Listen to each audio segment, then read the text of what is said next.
the research series.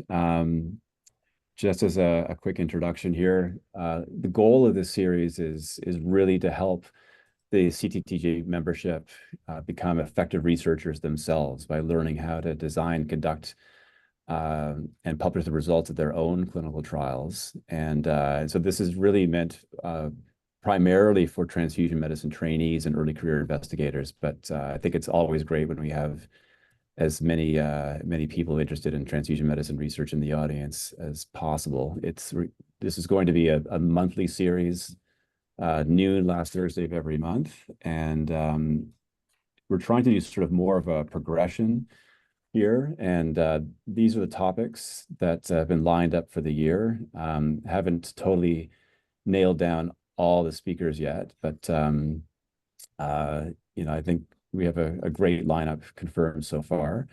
And we're kicking off this year with Rich Haspel, who is going to be speaking to us about reviewing the literature as a means of beginning your research initiative. So for those who don't know Rich, he has received his Bachelor of Science degree from Stanford, his PhD in molecular cell biology from Rockefeller, his MD from Cornell. He did an internship in medicine and a residency in Clin Path at Brigham and Women's Hospital in Boston, his fellowship training in transfusion medicine at Massachusetts General Hospital, and is currently a transfusion medicine specialist and medical director of the Stem Cell Processing Laboratory and vice chair for medical education in the Department of Pathology at Beth Israel Deaconess Medical Center. He has an appointment as professor of pathology at Harvard Medical School, and his primary academic focus is medical education.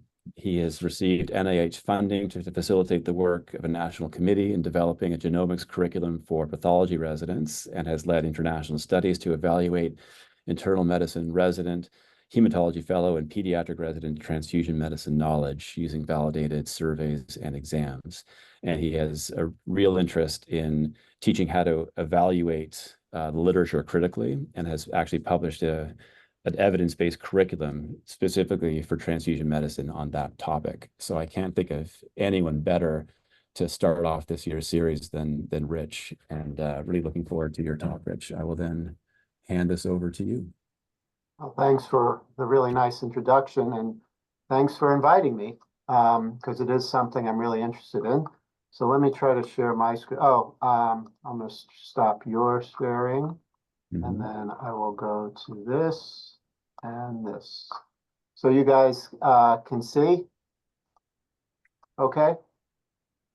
I'm not seeing. I can see your screen. I'm not sure if everyone else can. Oh. We can Can see other it. people see it? Yeah. Yeah, now I can see it. Yes. Okay, great. So again, thanks for the intro and the kind offer to speak.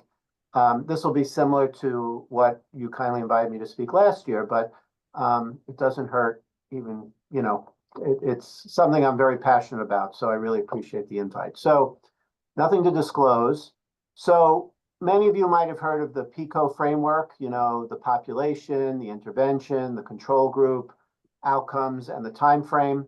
But honestly, before you can even start to do that, you need to kind of know how to search the literature to see what's out there. Is it worth even studying this area?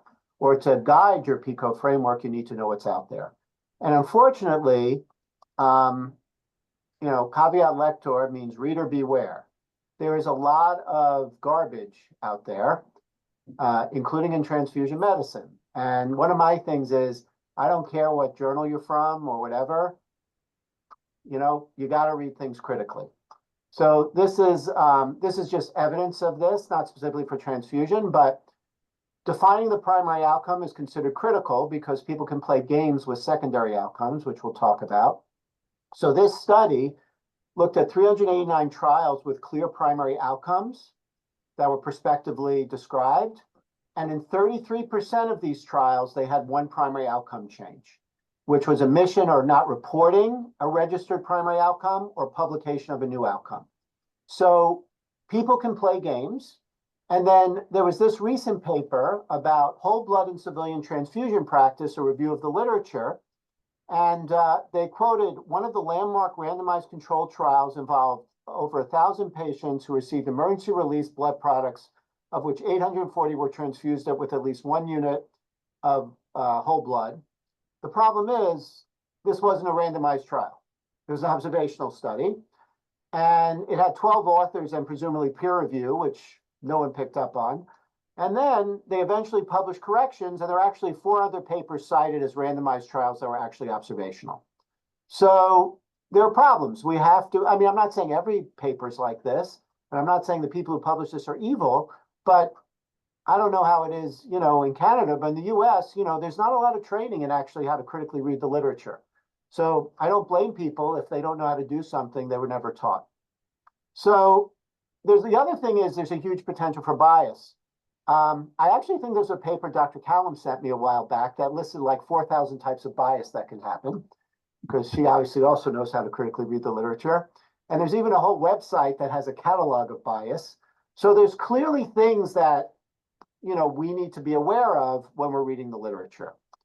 So sort of the objectives of this talk are, one, not that, to be clear, I don't mean to say I'm God's gift at this. Every time I read a paper, I learn a little bit more. But to give people some of the things I've recognized and to use an example of how to perhaps critically analyze a particular area.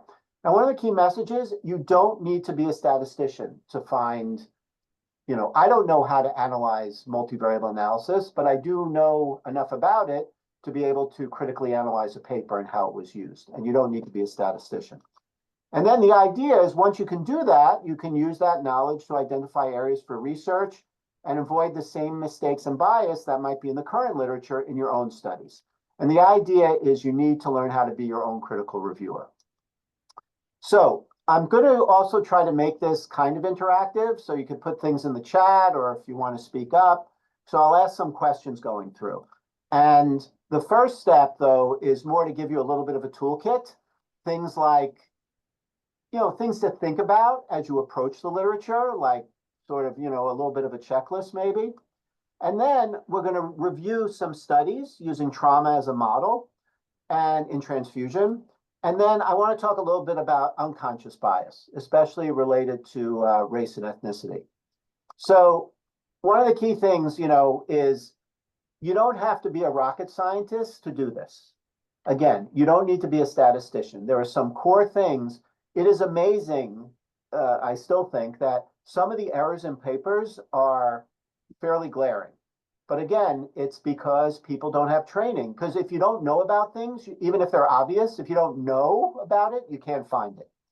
So through it, again, I'm going to make this. Don't even trust yourself. I have people read things I write to make sure, I'm not have some bias. And the other thing is I'm going to put up some red flags as we go through. And I'll probably ask you guys, do you know what the red flag is? And then I'll show, in this study, why does this raise concern? And like I said, we'll start with a toolkit.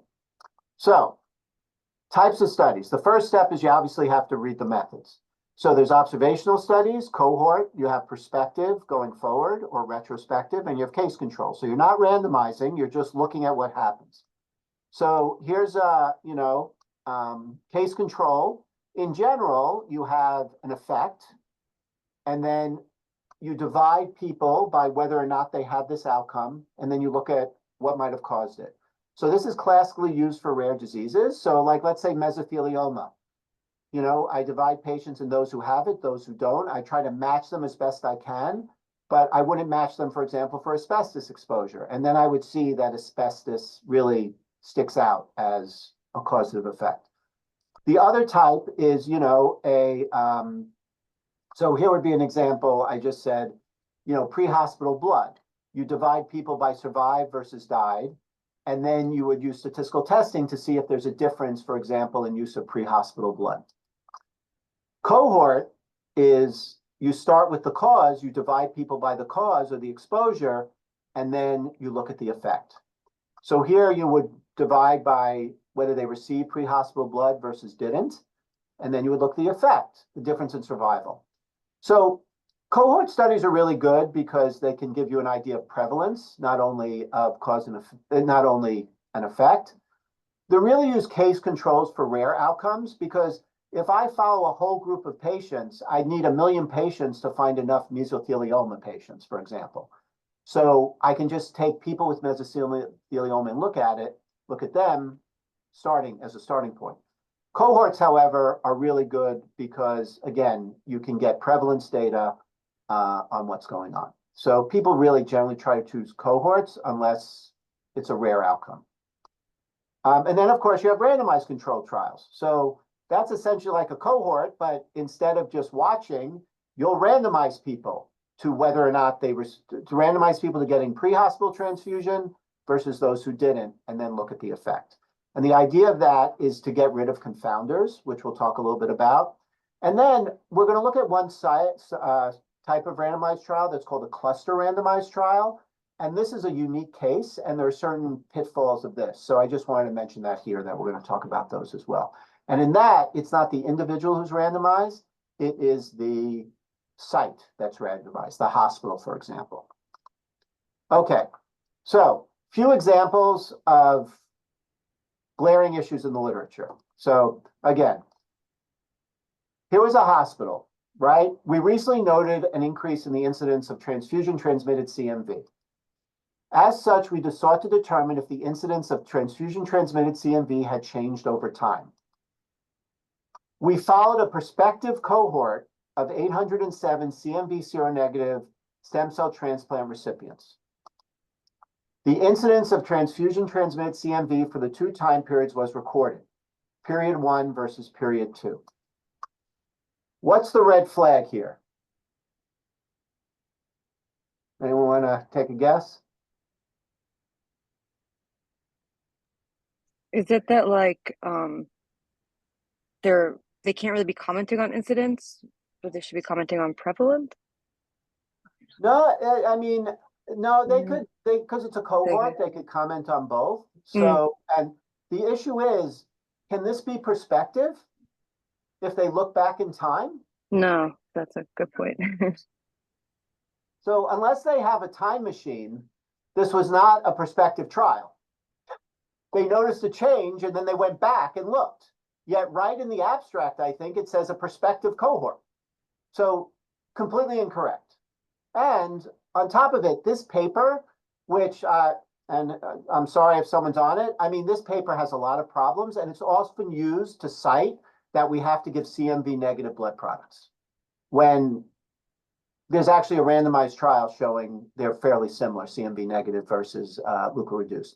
So again, this is not something you need to be a statistician to realize this can't be a prospective trial. And there are issues. If it's retrospective, the data quality isn't going to be as good as a prospective trial.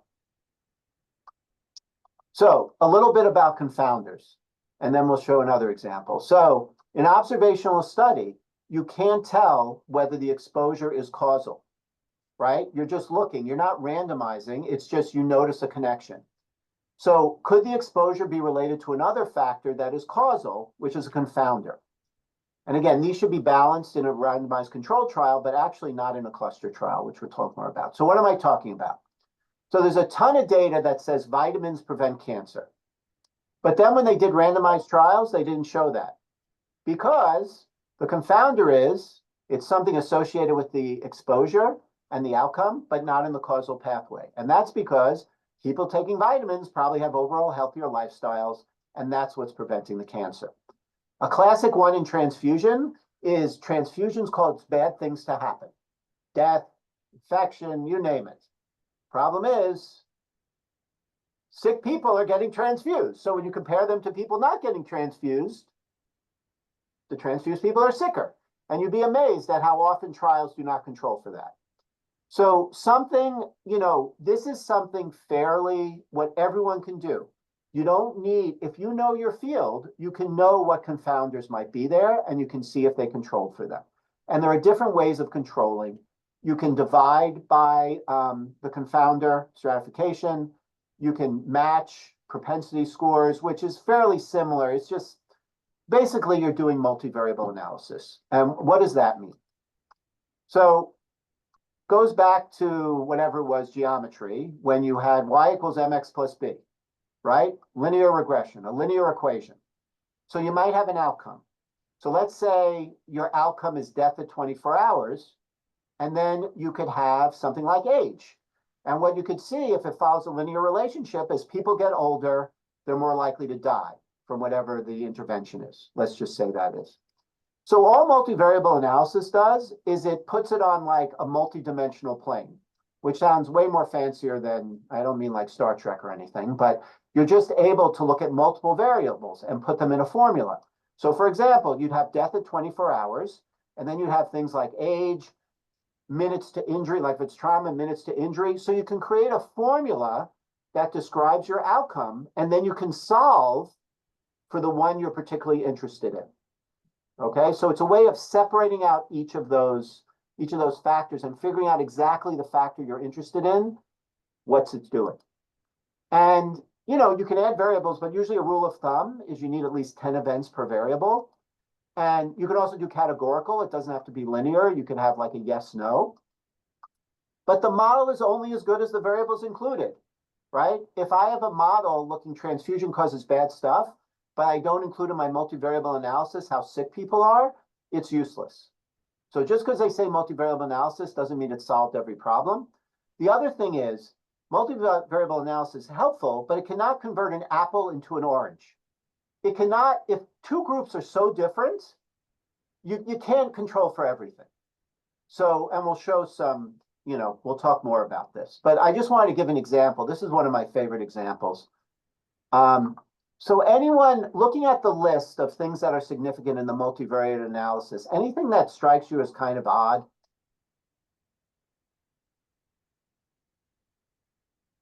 As being significant in causing bleeding after liver biopsy?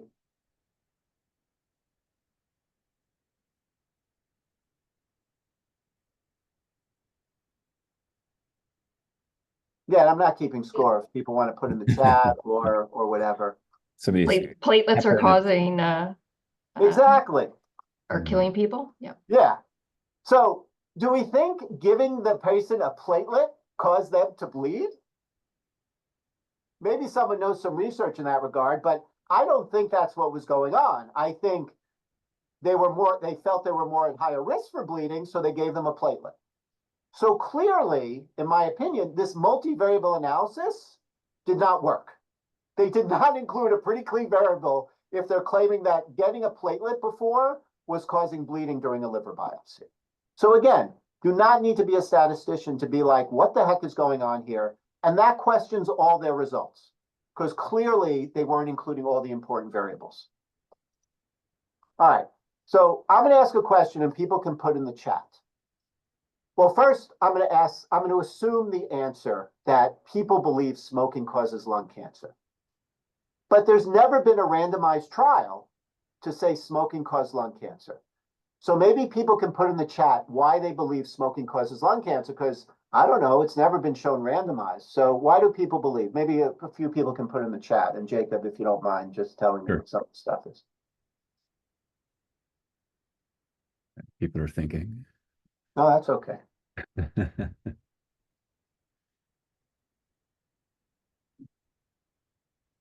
Case-controlled studies. Somebody wrote strong association, high hazard ratio, molecular studies of carcinogens affiliated with smoking, biological plausibility, plus good observational data.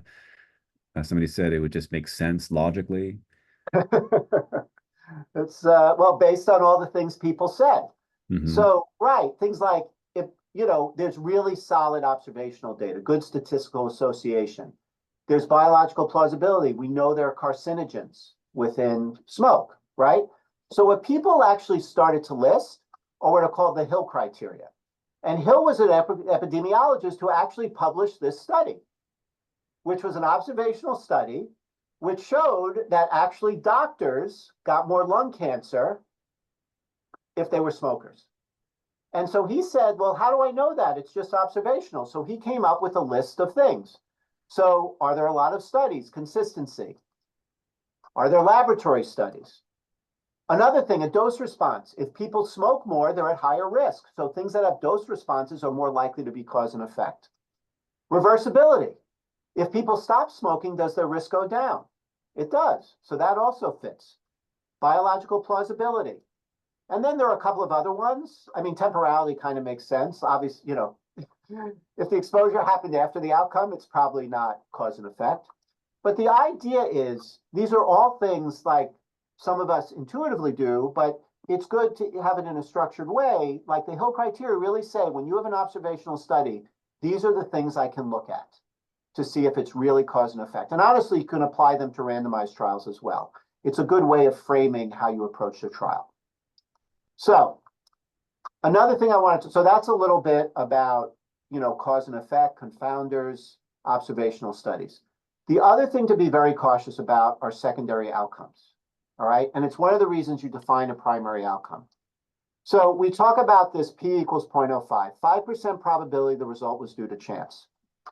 So there's a formula, right? So if I do multiple statistical tests where I accept a p-value as 0.05 as being the, you know, what tells me it's important, the probability that there will be, that everything will be, you know, not less than 0.05 would be 0.95, okay? So 0.95% of the time, essentially, I won't detect something due to chance, less than 0.05. So 0.95, let me explain that again, 0.95% will be the opposite. So 0.95% times the number of tests I'm doing, I mean to the n, so 0.95, 0.95, 0.95, that's saying each of those times I didn't get a p-value less than 0.05. How often does that happen? Okay, so the chance that one result, if I do, for example, 20 statistical tests, that one of them will be less than 0.05 is 1 minus 0.95 to the n for the number of tests. So that tells me each time I do a statistical test, if I do enough of them and I set my criteria 0.05, what percent of the time will I get a result where it looks like 0.05 or less, but is due to chance? So does anyone know, let's put in the chat, let's say I do 20 statistical tests at 0.05, what percent of the time will at least one of them give me a p-value less than 0.05 and have been completely due to chance? Jacob, does that question make sense, you think? That does make sense. Somebody put an answer into the chat saying 1 in 20 times.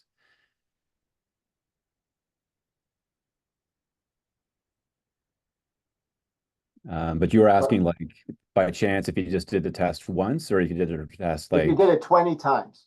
20 times. So you did the test 20 times.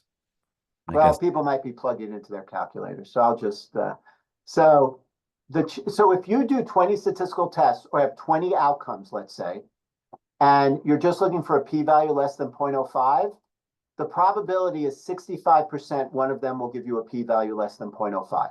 Mm. And that's where some people might have heard the term p-hacking, which means you just keep doing statistical testing until you find something that gives you a p less than 0.05.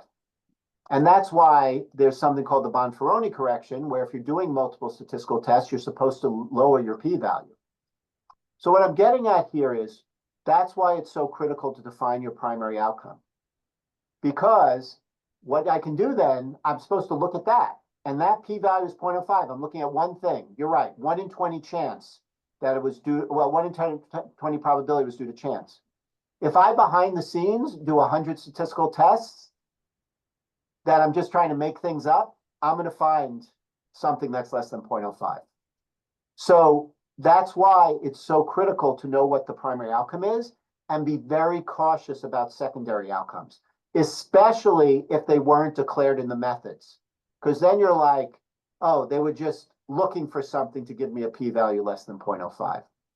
The same thing actually applies for laboratory testing. So a lot of our laboratory testing is what's considered quote unquote normal is the 95% confidence interval. 95% degree, what's the word I'm like, the range, the 95% range of people in test results in normal people. So what you're accepting is 5% of the time, a normal person who's completely healthy will have something outside the test result, outside the reference range. So if you do 20 laboratory tests that are all based on that 95% range, 60% of the time, you're going to get a patient who's perfectly healthy, who's going to give you a lab result that's going to be quote unquote abnormal. So that's the other reason you don't order lab testing like crazy unless you have pretest probability. Because the way the tests are designed, 5% are going to be perfectly healthy and be outside the reference range. And if you do enough tests, you're going to find one that's going to give you something abnormal. So that's a little bit why you have to be cautious about secondary outcomes. Another thing that's really important is the sample size calculation. So for example, let's just say the study, so you start with your null hypothesis. So let's say people were receiving pre-hospital plasma, okay? So the idea is your null hypothesis would be patients receiving pre-hospital plasma will not have better 28-day survival, okay? That's your null hypothesis. So the type 1 error would be, oh, plasma really did improve survival, but it's not really true. So that's what we usually set at 5%. We're willing to accept 5% of the time I made a mistake, that it's better. I say it's better, but it really isn't. Type 2 or beta error is saying, oh, plasma didn't work, but it really does. And this is usually set at 20%, so it's less strict. And power is basically 1 minus beta, so it's typically 80%. So what I'm saying is there's an 80% probability that if there is truly a difference, I mean, there's different ways to phrase it, but there's an 80% probability that if there's truly a difference between the two groups, I'll be able to detect it. But I'm willing to accept 20% of the time, that's not going to be the case. So type 1 error is stricter. So I'm a little looser with type E error because if I say a new treatment doesn't work, I'm just back to standard of care. It's not making a major change. I'm just doing what I'm normally doing. However, the reason why type 1 error is set stricter is if I make a mistake there, I'm changing practice. So that's why that's set at 0.05 usually, and type 2 is set at 0.2. But again, it depends what you're trying to show, but those are pretty similar. So the most important thing, in my opinion, about sample size is to review if it's a negative study. Because if it's negative, you need to know what degree of difference they were able to check. As you might imagine, if the ability to detect a 10% difference between two groups, you need a lot more patients than to detect if there's a 50%. If there's a 50% difference, I probably don't need a lot of patients to detect a huge difference. If they're still pretty close, I probably need more patients. So the idea is if a study was powered only to detect 50% difference, and I think a 20% difference is important, well, that study is underpowered. It's negative, but I might not have had enough patients to see a difference I might still be interested in.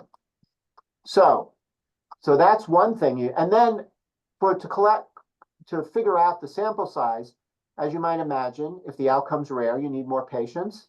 Also, if it's a continuous outcome, you need to know like the variation in that data. Like if you're measuring creatinine, you need to know the standard deviation. That's a more minor point. What I really want to get across, the sample size calculation is particularly important if it's a negative study, because you need to know what they were able to detect. And if they can only detect a huge difference, it might not be that useful to study. Okay, so that's a little bit about the toolkit. Now I want to go into a little bit of a critical review of current studies, of some trauma studies. So I gave you some of these papers before. We're going to do an observational study and then a regular randomized trial and then a cluster randomized trial. And again, even if it's published in Lancet, JAMA, whatever, good journal, you still trust no one. You got to read it critically. So here's the first study. This was an observational study. It was done in the military, and it says association, and remember this, of pre-hospital blood product transfusion casualties in Afghanistan with acute and 30-day survival. So they looked at combat casualties in Afghanistan. They were rescued alive by medevac, and they had pretty serious injuries. And then the exposure was whether they got pre-hospital transfusion en route, basically to the hospital, or versus people who didn't get pre-hospital transfusion. And so to control for confounders, right, because this is observational, there could be other factors but it doesn't necessarily mean they got pre-hospital transfusion and that saved their life. There could be other factors that are confounders. They tried to first match the non-recipients versus the recipients by some of the categories here. And so they had 55 patients who received pre-hospital transfusion. They had 447 that did not. And what they did is they matched, of those 447, they matched 345 who didn't receive to the 55 who received. And then they did multivariable analysis for some other variables, okay? Any red flags here?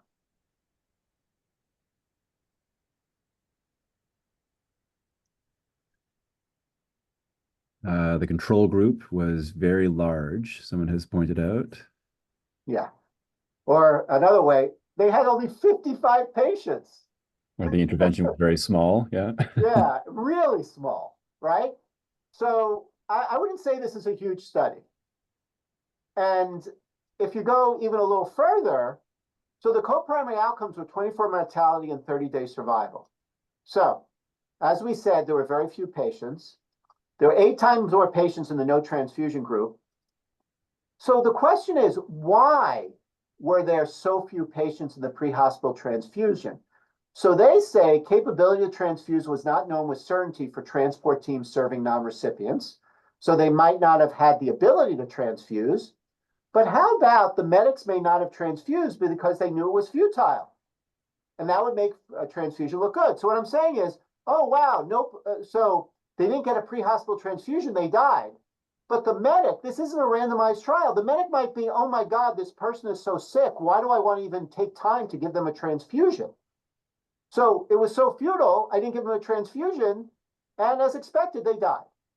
So this to me, it's like a futility bias.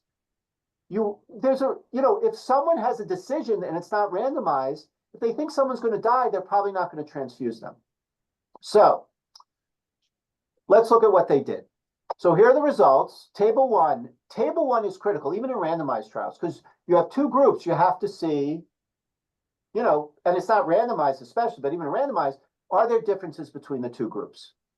So what you can see is pre-hospital transfusion versus those who didn't get, the matched people. So any red flags here?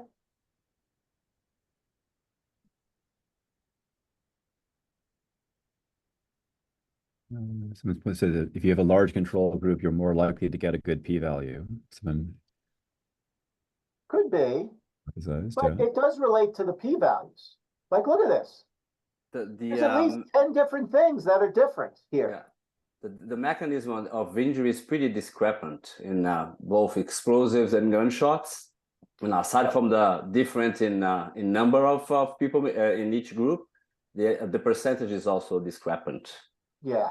So, and what's really concerning, you could say you can control for it, but 7 of these were not controlled for in the multivariable model, including transporting to a center with advanced care and use of tranexamic acid.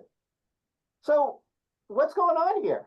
There was some things that were similar, but I would argue there's a lot of differences here that they're not controlling for. And, so what did they find, right? So it was all over the place in terms of, what they got. Most received red cells, some received both.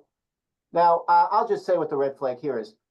I have trouble believing receiving 1 unit of red cell can save someone's life if someone's dying. So I don't really understand the biological plausibility there, right? They're going to be somewhere in 15 minutes. That 1 red cell is not going to save them.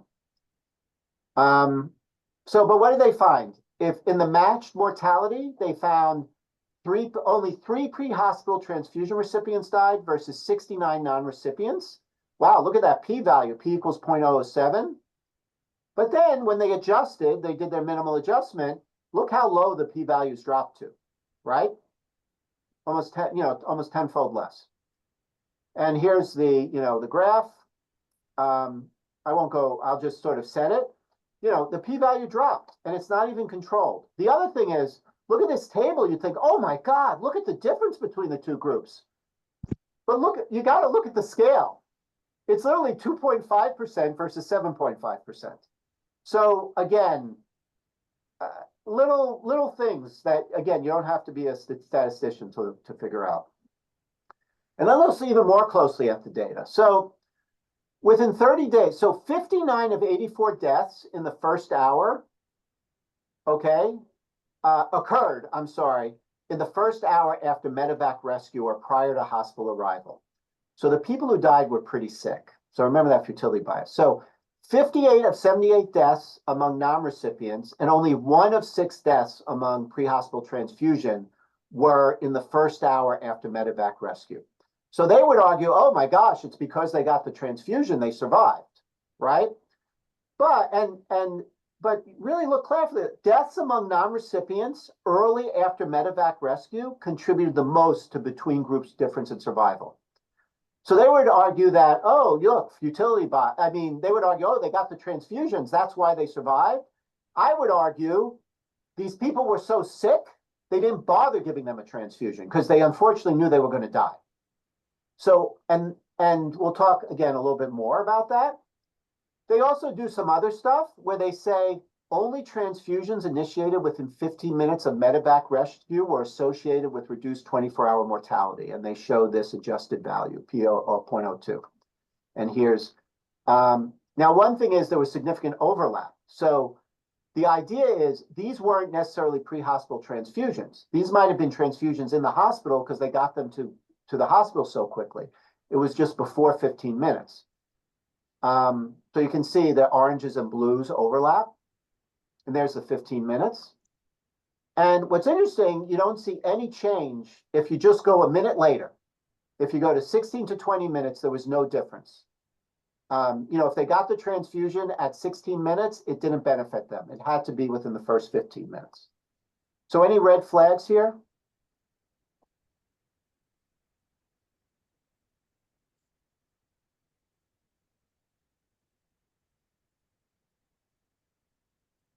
Question about biological plausibility and, poor matching. Yeah. Okay.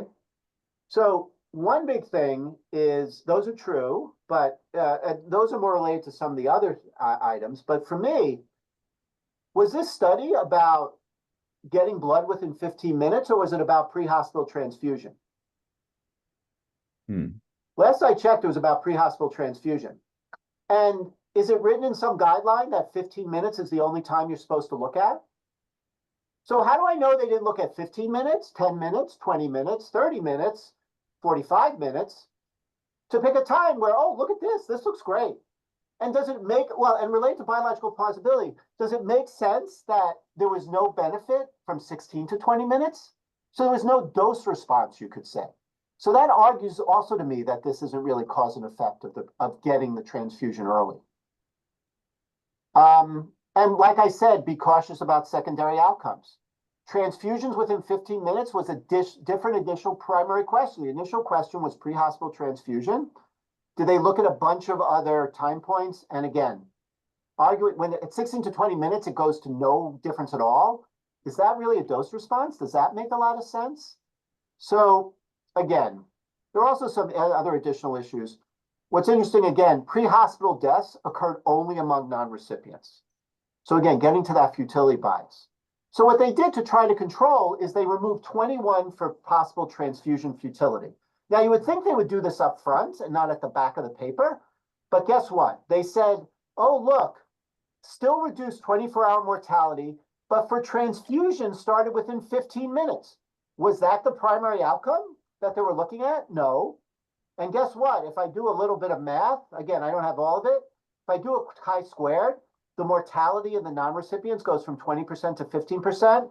And based on my calculations, that's no longer statistically significant. It's greater than 0.05. So they're playing a lot of games here. They're switching the outcomes. They're not matching things. Well, I'll just show that here, right? Consistency using the Hill criteria. Well, we'll look at the randomized trials. The dose response. It doesn't make, first of all, they're looking at secondary outcomes. Things don't make sense in terms of a dose response when they're looking at that 15-minute time. How could one transfusion, which was 69%, make such a big difference? It's on the cusp of significance. And and they didn't even control for a lot of really important things. So it could go easily to not that 0.05 is like some magic number, but the idea is they missed a lot of confounders. And again, I'm really concerned about this futility issue, where it wasn't that the pre-transfusion helped, pre-hospital transfusion helped, it's that the people who were the sickest didn't get pre-hospital transfusions. And when they looked at those futile ones, I think actually it's no longer a p-value less than 0.05. So this study has a lot of problems. So let's go to a randomized trial. This is a US civilian hospital, and they had trauma patients who got plasma, okay? And it was rapidly thawed at the site. So the paramedics didn't know until they opened the case whether or not, what? Sorry. Just some noise in the background, I think. Go ahead. Okay, cool. And again, they randomized, again, not a huge number of patients. They also don't say how many were assessed. It's good to know, did they have to screen 10,000 patients to get 144? Because that argues the inclusion criteria were too strict. But there was minimal dropout. So what did they find? So here there was an issue with the sample size. The primary outcome was mortality within 28 days. And for some reason, they talk about calculating something based on INR for the power calculation. And then they go on to be like, then we said it was powered to detect a mortality difference. So I'll be honest, their sample size calculation was very confusing to me. But the key thing is, they were only basically powered to detect a 19% difference. So if you would think a 10% or a 15% difference is important, it wasn't really powered for that. Now, they did end the study early because they had interim analysis that showed it wasn't going to meet the primary outcome, but still, it wasn't really powered ideally. So if you look at table 1, there are no p-values because it's a randomized controlled trial. So if there was a difference, it couldn't be quote unquote by chance. But there are some differences between the two groups, between controls, and they didn't really control for these. Just some other data. Took about a half hour to get them for injury to hospital. The other thing is all plasma patients received 2 units, but a lot of them didn't receive them pre-hospital. Some of them received them in the hospital. So it wasn't fully a pre-hospital transfusion trial for plasma. And there was no difference in the primary outcomes. Some of the problems, there was only 20% massive transfusion in both groups. So these weren't necessarily the sickest people, because 1 unit of plasma, we wouldn't expect 1 unit of plasma to make, well, we wouldn't expect those people to necessarily need a lot of transfusions. There was some faster time to red cell in the control group. There was more saline in the control group not getting plasma, not probably surprising. There was a strange INR group where the people getting plasma actually had a higher INR, which I didn't quite understand. But at the end of the day, it's not consistent with the cohort study, and at least it was randomized. But, you know, in terms of quote unquote dose response, you know, it wasn't like we could say people who got 1 unit versus 2 units, or not everyone got them pre-hospital. Again, same problem. How could 1 or 2 bags of plasma make any difference? And some of these strange INR results. And it wasn't statistically significant. It was stopped early. And the positives was it was blinded, but there are some possible issues that the rapid thaw of plasma might not be generalizable, low percent of massive transfusion patients. And as I was leading to, they could really only detect a 19 percentage point difference, and they were assuming a 25% mortality. There was actually only a 10 to 15% mortality. So if anything, the possibility of type 2 error was even higher than this. So I think it's a well-done trial in the sense it's randomized, and it definitely shows that giving this plasma isn't a home run where there's a huge difference, but it still raises questions, could there be a smaller difference, even though I think there are questions of biological plausibility. Okay, so the last study is a cluster randomized controlled trial. So these were 27 air medical bases to 9 trauma centers. They had to have at least 1 episode of hypotension or tachycardia. So this was a cluster randomized trial by air bases. So the air base knew for a period of time they'd be giving only plasma, and then for a period of time they'd just be doing standard of care. Some could give pre-hospital red cells. Some were actually transferred from other emergency departments. So it wasn't, in a sense, completely pre-hospital, because some were transferred from one hospital to another. And they said, you know, 7,000 were assessed. They had 564 eligible, and they had good minimal dropout. because you worry when there's dropout that there could be, it was randomized, assuming everyone would finish the study. And if people drop out, it might be for a non-random reason. So you want to look to see that people haven't dropped out. So here's the thing, cluster randomized trials.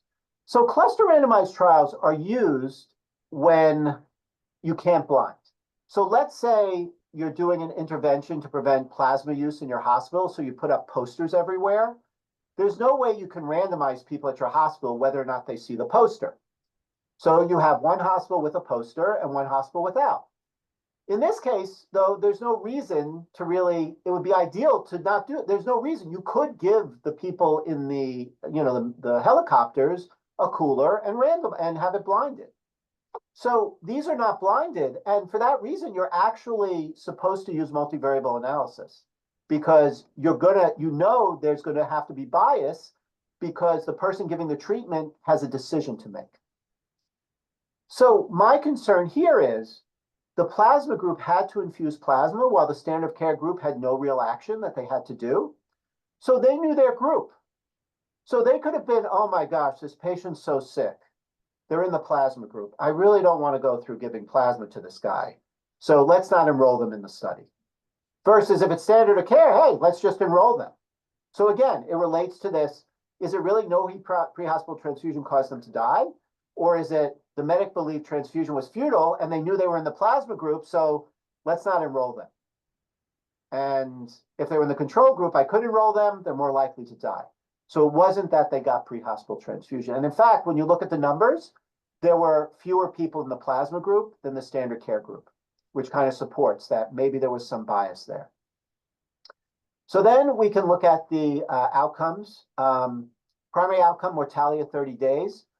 They had pretty strong power to detect basically a 8% versus 22% difference. Most received 2 units of plasma. Now, what's interesting, this is the table 1 to see how they compare. And what's interesting, here you report p-values because it's a cluster trial. So things could have happened by chance because it's not truly randomized. And there were differences between the 2 groups. So for example, pre-hospital red cell transfusion was more common in the standard of care group than the plasma group. So again, there were some differences here. Primary outcome was actually pretty strong. They showed a difference and they tried to adjust for those few things that were different. There were some differences, secondary outcomes, again, not a huge number with massive transfusion. And there was a lower INR in the plasma group, which you might expect. So this is consistent with the cohort, but not the other randomized trial. Most of them received 2 units. You can't really look at dose response. Again, how could 2 bags of plasma make a difference in saving someone's life? There was a decent p-value and they tried to control for differences, but again, there was a low rate of massive transfusion, and my concern is cluster randomization, source of possible bias, and potential futility, where they said, let's not enroll them because they're too sick. Okay. So now, there was this article in 2019, low titer O group whole blood for pre-hospital hemorrhage. It's an offer we cannot refuse. I would argue we can refuse it. We need more data. There are some randomized trials going on. Here's another randomized trial if you want to look at. Wasn't really whole blood, but they got red cells and lyophilized plasma, didn't show a difference. So I think before we start putting whole blood in ambulances on Broadway in New York City, when they can get to a hospital really quickly, that I wouldn't want to wait for that truck to come with a red cell. I want to get to the hospital until we have data that shows giving this pre-hospital transfusion, especially in an urban setting, is worthwhile. So just a little bit where this all came from. So this was a study in 2007 that said, oh, hey, look, if I have low plasma if I don't give enough plasma to the red cells, people die. Now, first of all, I would hope no one would give a 1-to-8 ratio. We know you shouldn't be giving 1 plasma for 8. But look at this. 1 to 2.5 was 34%, while 1 to more plasma was better. So does anyone know what the big problem with this study is? Survivor bias. Exactly. And this is actually courtesy of Dr. Callum. So you have first patient, they're so sick. What's the first thing you're going to give people? Red cells, right?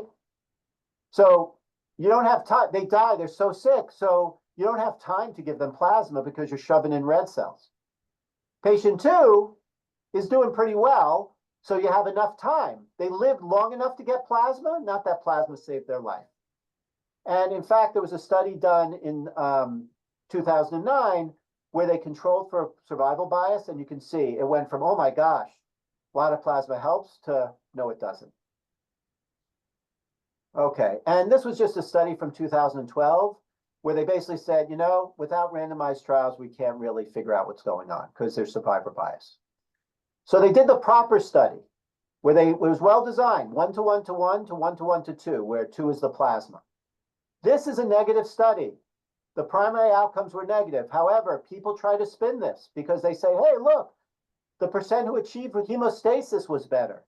And they also say the percent who died from exsanguination was better.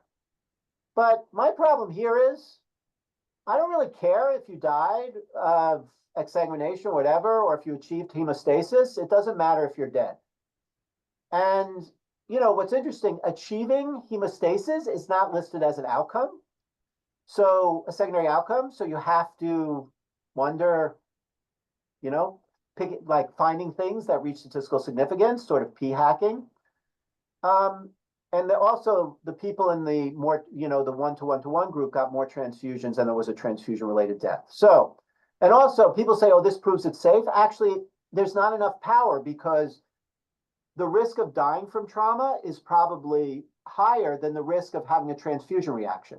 So this was not really powered to detect harms. So yet the adventure continues with whole blood. And you have studies like this one, and there's a mixed bag. These are all observational. So look here, there were 2,353 in the non-whole blood group and 432 in the whole blood group, okay? And median whole blood was 1 unit in 24 hours. And look, oh my God, look at the survival benefit. Holy cow. My gosh, we got to give whole blood to everybody. Anyone want to say what the problem with this study is?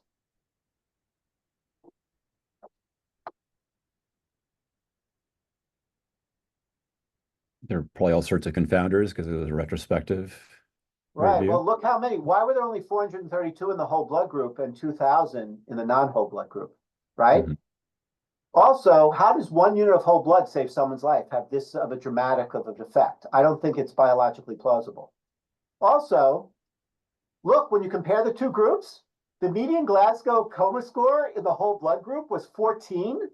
The best is 15. It was only 8 in the non-whole blood group. And you look at surgery for hemorrhage, a lot more needed than in the non-whole blood. So multivariable analysis can help, but again, it can't change an apple to an orange. The non-whole blood group was incredibly sicker. And I can't believe 1 unit of whole blood magically saved people's lives. And then this was another paper. This was looking just in a hospital, whole blood versus not. Over time, they had 2 time periods. There was no survival benefit with whole blood.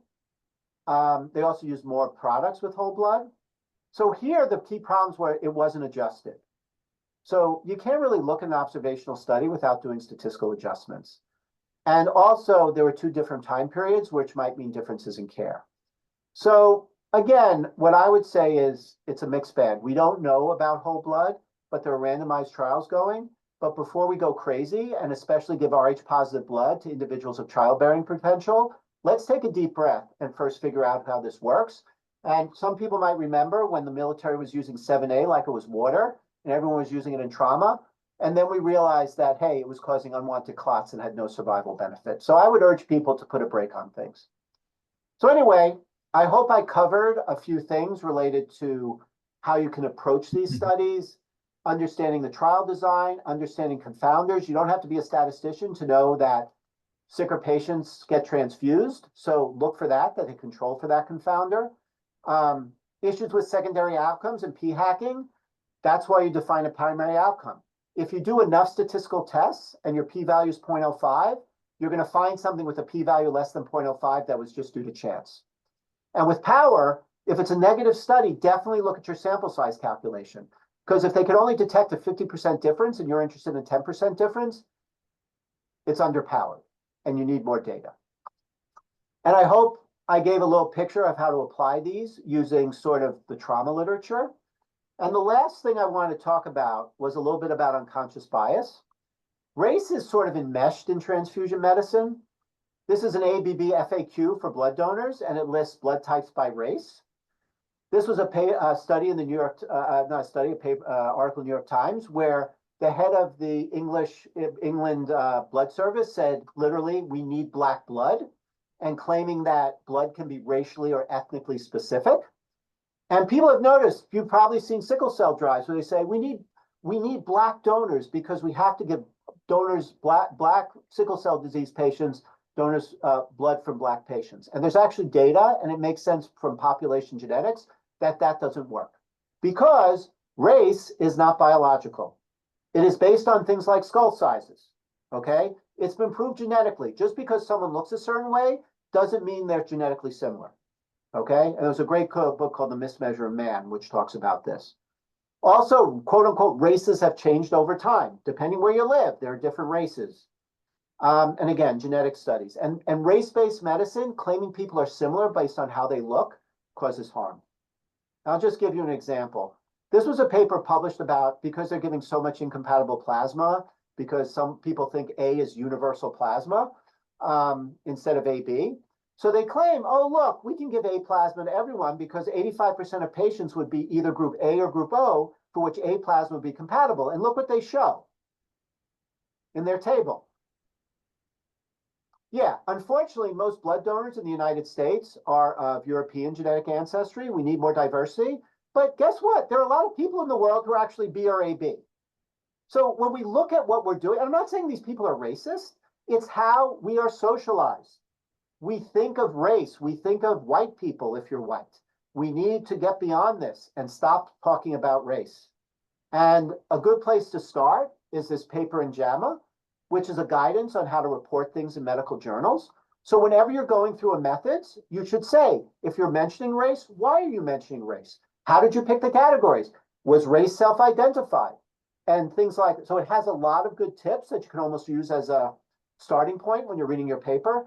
And one thing, in case you're wondering, you shouldn't use the term Caucasian. Not that it's, I wouldn't, this is not the biggest thing, but Caucasian is basically a term that was used by the first person who created a hierarchy of races. And it was based on his favorite skull, was from the Caucasus Mountains.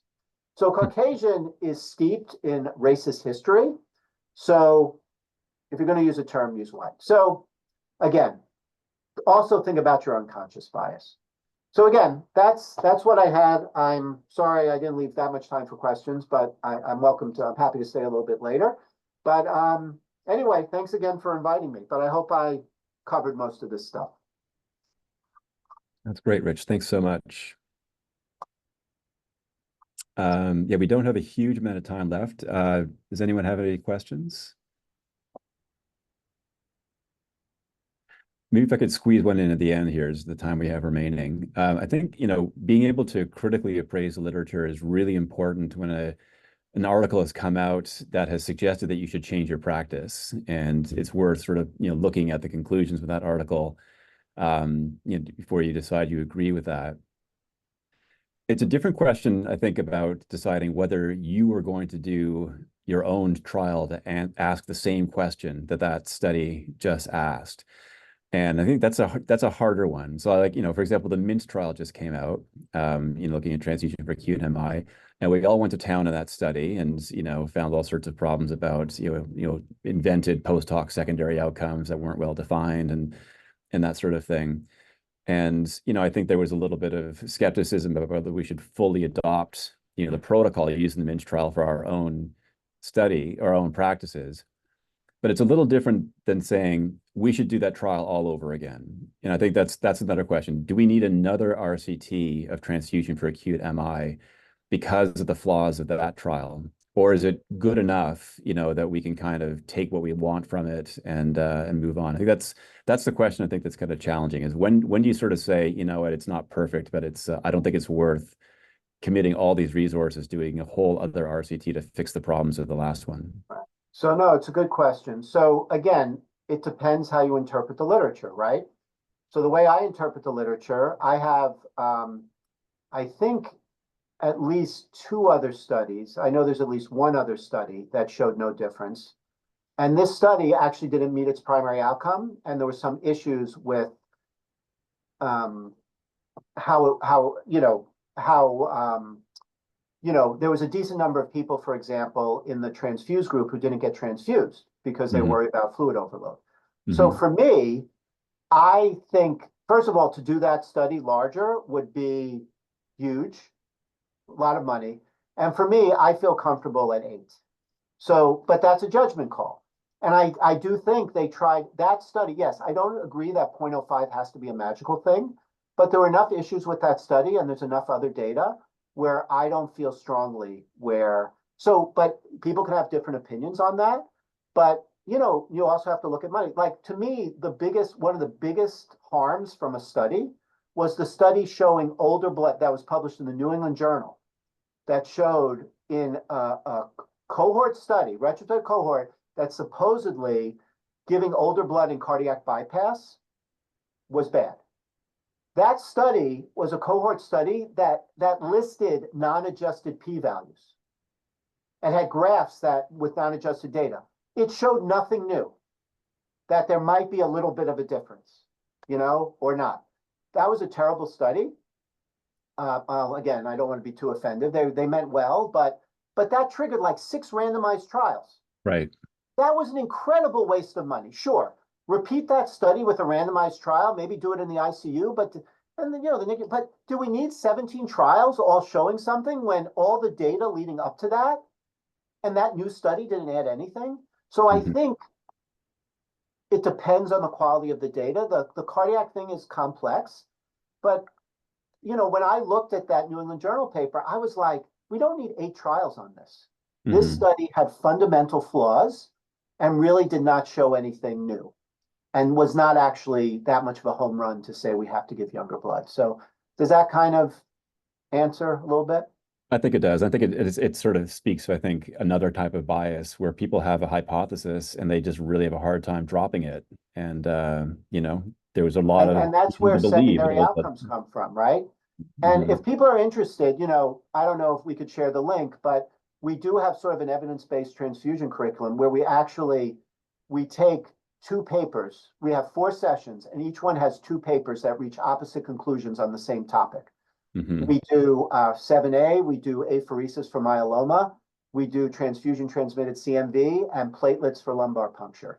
And what we do is we do it like a journal club, and we say, okay, these are issues that come up. Here's the literature. What are you going to do? So I'd be happy to share that. We did publish. We had a little bit of data to show that it made our residents feel more comfortable with statistical stuff. So again, if people are interested, this is like a passion of mine because I felt I didn't learn how to do this. And I come from a PhD background, or at least in medical school. I felt getting my PhD had helped. And I fortunately trained with Sonny Zeke, which reinforced that. So it's almost like preaching the gospel. Like, we need to understand how to critically, and again, not because people are bad people, it's because they never learned how to do it. So they publish stuff that isn't great. And we have to make clinical decisions on it. So we have to know how to, and again, to make that, I know I've said it, you don't have to be a statistician to recognize some of these problems. So. Very good. All right. Well, listen, Rich, thank you so much. Great lecture as always, and great kicking us off for the year. For those who are still on board, please do fill out your evaluations. It's really helpful for us in course planning. And we will see you back next month. We'll have a talk on qualitative research. Right. Thanks for inviting me. I love talking. This is favorite topic. So thank you very much. Awesome. Okay.